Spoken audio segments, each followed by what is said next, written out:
So I'm sitting here doing a little reading before I lay it down. And Revelation does it again, along with me reading John Lennox's book slash commentary on Revelation. But I want you to pay attention to Revelation chapter 8, first few verses.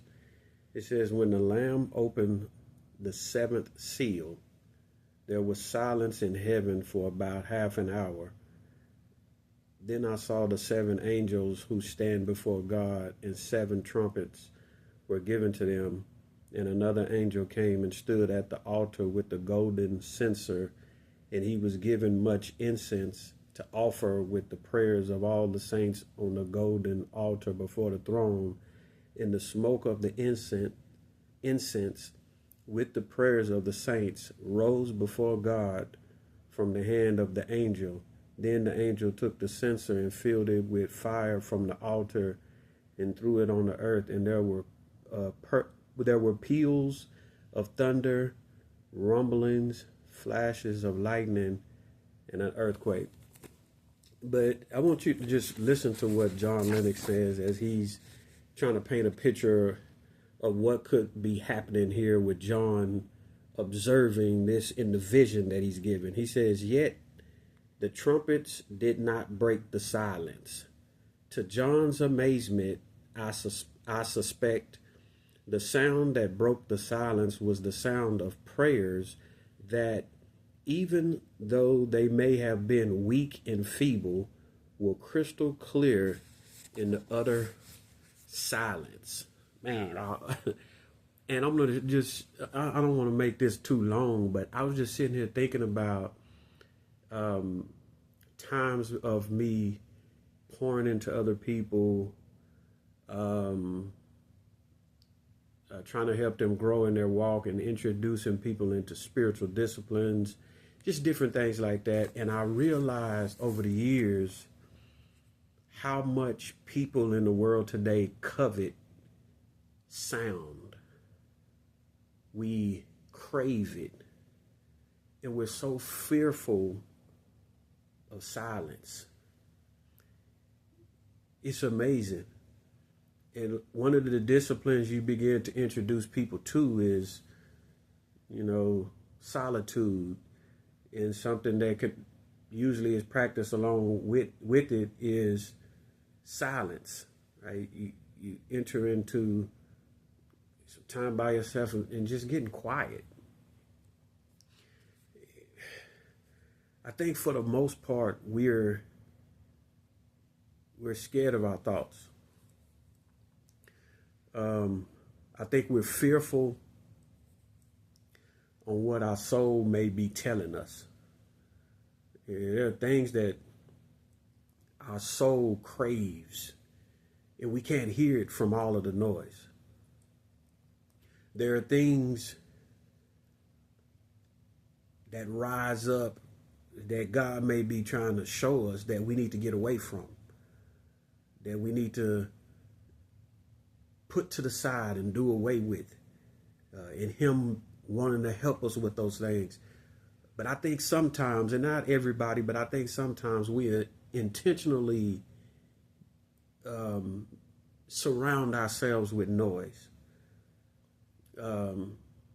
because when you get to that quiet place, right, whether you're somewhere and you have a good book and you're reflecting on it and you just sit there for a minute and reflect, or you got your Bible and you did a little reading, now you're just sitting there reflecting and you're just trying to focus on God at that moment. Or you may have, did a little worship by yourself where you sing one of your songs that you really enjoy.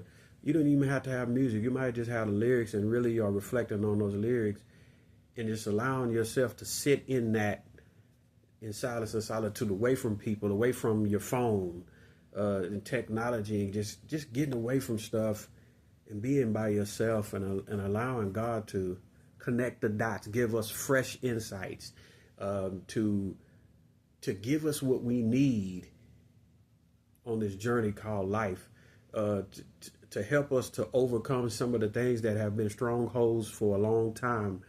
All of those different things not necessarily will, but can happen in the silence.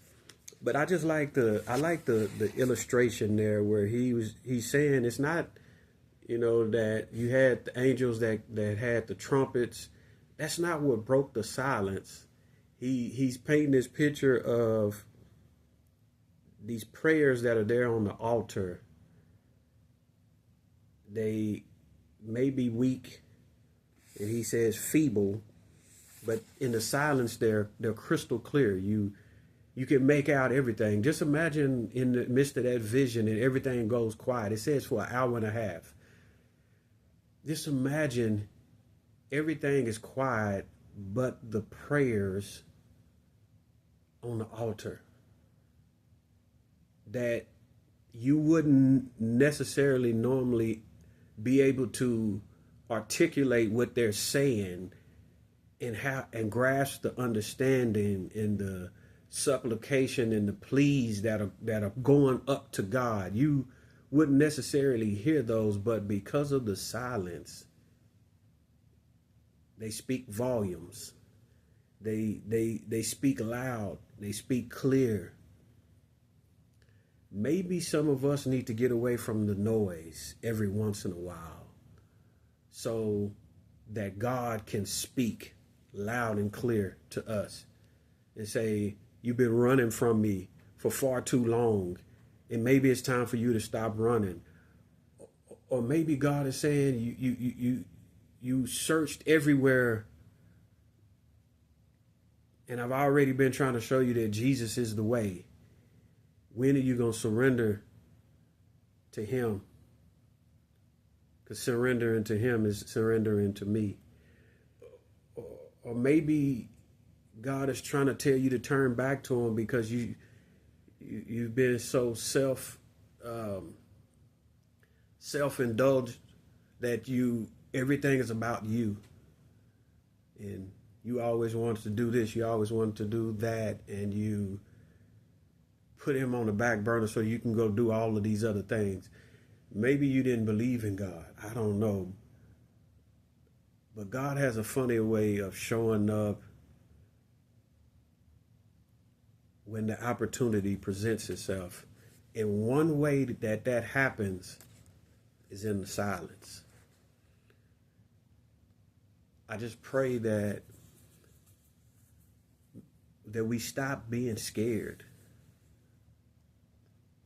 That we stop having to be in front of the TV or having to be on social media or always having to be on the phone or always got to have some music playing or always this and always that. We stop running from the silence that we need at times so that we can hear from on high. I don't know, just sharing my thoughts as I was doing a little bit of reading. But as always, grace, mercy, and peace be with you.